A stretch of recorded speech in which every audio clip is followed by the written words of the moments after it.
Vous faites du slice, vous faites du top, vous faites des chandelles avec le driver, vous voulez gagner 20 mètres avec le driver. Aujourd'hui, on va voir comment, en changeant des petites choses simples, vous allez pouvoir gagner en distance.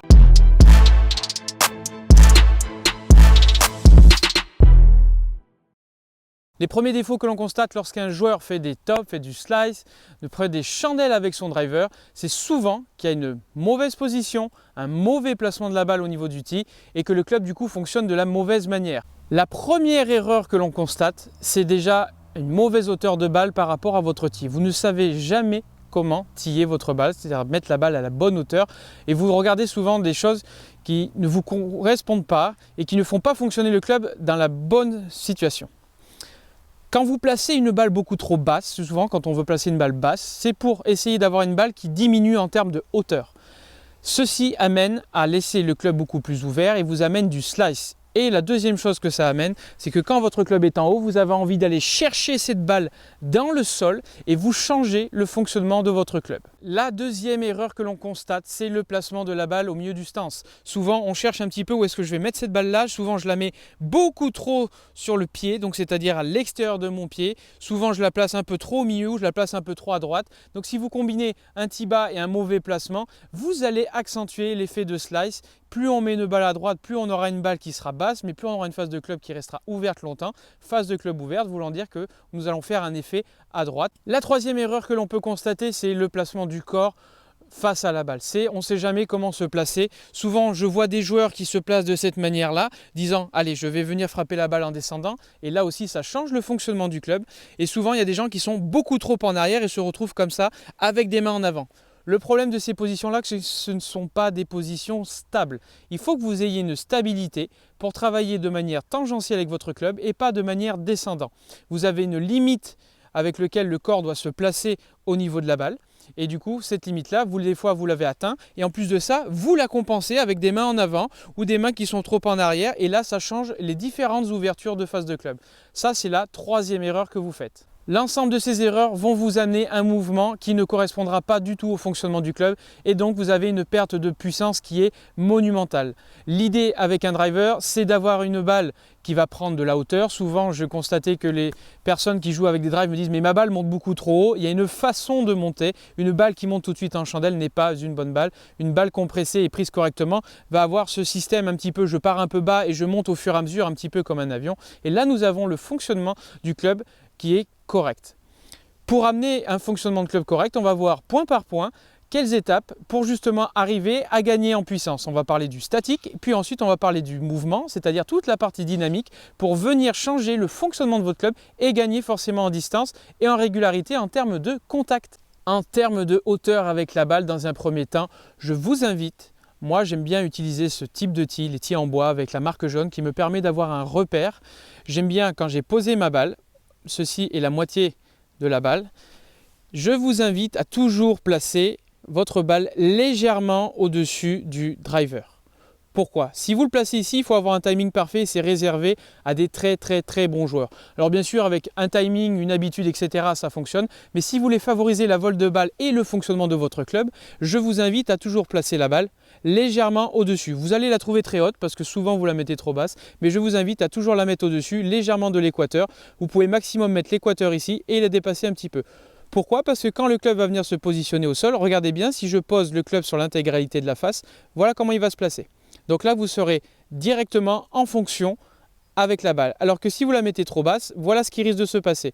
Et là, souvent, c'est ce qui amène les tops et le changement de direction par rapport à votre club. Très simplement, je vous invite à mettre une baguette ou mettre un club pour avoir un repère. Mettez votre talon gauche ou votre aine du bras gauche face à votre balle. Et là, vous allez vous retrouver en sensation derrière la balle.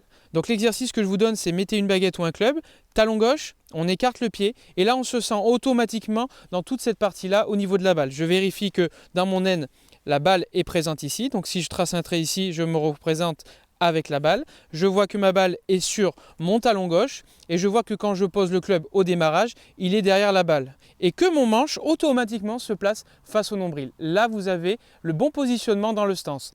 Quand vous avez fait votre placement, maintenant, on va mettre les épaules en place. C'est-à-dire que quand vous êtes placé ici, vous mettez vos épaules parallèlement au sol et vous les inclinez légèrement en direction du pied droit. L'épaule droite va être un peu plus basse que l'épaule gauche.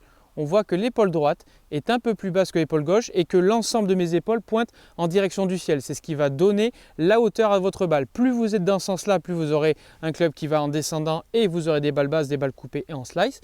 Plus vous aurez de cette manière-là, plus vous aurez des balles qui vont monter.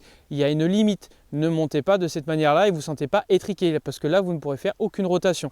Donc c'est simplement à peu près 5-6 degrés dans ce sens-là, direction vers le ciel. Ensuite, vous placez votre club et automatiquement, vous vous sentez derrière la balle à ce moment-là, dans toute cette partie-là, et je sens mon poids 60% à droite, mon club face à mon nombril. Maintenant, on va parler du côté dynamique, une fois que j'ai fait tout mon statique, comment le club doit fonctionner pour revenir sur cette balle-là. Le club doit venir en remontant. J'ai placé une baguette ici, vous ne la verrez pas très bien parce que le sol est blanc. D'accord. Mais ce qu'il faut avoir la sensation avec ce club-là, il faut avoir l'impression, je vais exagérer, que le club vienne en remontant. J'ai l'impression que le club glisse sur le sol et ne vient pas cogner dans le sol. Il glisse et revient en remontant vers le ciel. Il faut avoir cette impression-là et pas avoir cette impression de venir s'écraser dans le sol. On veut avoir l'impression que le club revient en remontant.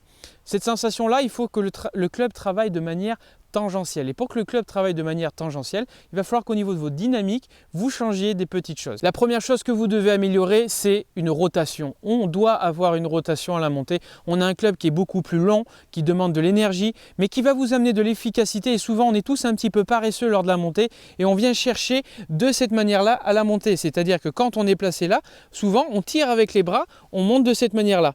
Et là, vous montez de manière verticale. Et il faut avoir la sensation d'amener de la rotation autour de soi. Il faut avoir l'impression que le club vienne tourner autour de soi. Et quand on tourne autour de soi, ce qui est important, ce que vous allez pouvoir remarquer, c'est une règle que j'adore, c'est la règle de 45. Alors la règle de 45, c'est quelque chose de très simple. Quand vous posez votre club au sol, vous allez vous rendre compte que si vous posez le club, là, on retrouve un angle qui est de 45 degrés, que j'ai matérialisé ici avec ma baguette. Cet angle-là, on va le retrouver un petit peu partout, que ce soit avec les fers, etc. Mais aujourd'hui, on veut le retrouver avec le driver. Donc c'est 45 degrés là qu'on le retrouve.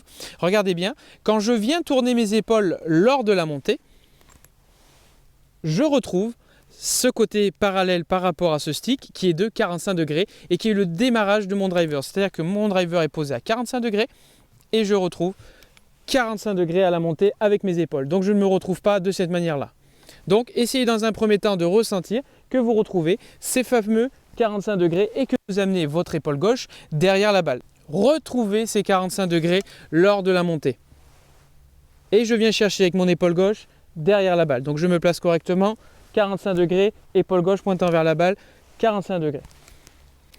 Ces 45 degrés, on va les retrouver également avec le club. Quand vos épaules ont tourné, que vous avez trouvé vos 45 degrés lors de la montée, quand vous allez placer votre club, qu'est-ce qu'on constate? Que mon club est dans le même sens que mes épaules. Ça, c'est signe que vous avez un club qui est sur le bon plan et dans le bon fonctionnement. Quand je suis ici, je tourne et j'amène mon club parallèle à mes épaules. Le premier exercice que vous allez faire, c'est placer le club face au pied droit dans un premier temps. Quand je vais placer mon club face au pied droit dans un premier temps au niveau de l'adresse, je vais avoir une sensation quand je vais revenir que mon club vient toucher à l'endroit où j'étais à l'adresse et que mon club va aller en remontant. Donc ça, c'est pour gagner de la hauteur et on va essayer de voir pour voir ce que ça donne.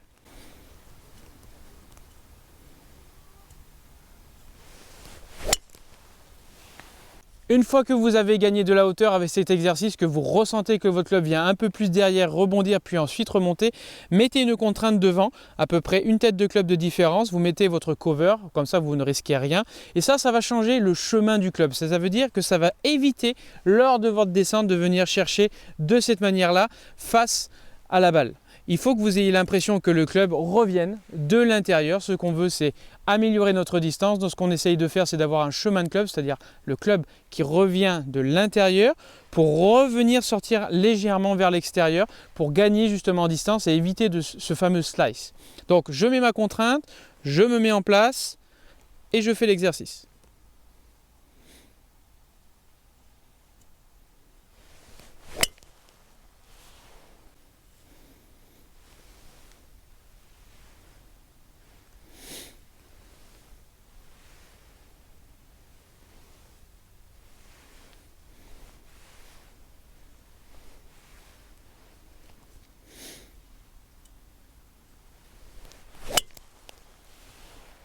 la dernière chose que l'on peut faire pour les joueurs les plus aguerris, c'est essayer de contrôler cette phase de club et sentir qu'il y a un effet beaucoup plus prononcé. Ça, c'est pour les joueurs qui vraiment se sentent capables de faire ça et qui maîtrisent déjà un petit peu le chemin, etc. Je vous invite à avoir un grip un peu plus fort et des mains un petit peu plus actives pour justement sentir que votre club vient un peu plus tourner dans les mains. Donc, vous mettez votre main gauche un petit peu forte et votre main droite, je veux que vous ayez la sensation que votre main droite regarde légèrement le ciel pour pouvoir permettre aux mains de s'enrouler. D'accord? Ça, c'est pour les joueurs qui vraiment le sentent, veulent essayer et de sentir un nouvel effet par rapport à ça. Donc, vous faites le même principe, sauf que les mains sont beaucoup plus fortes.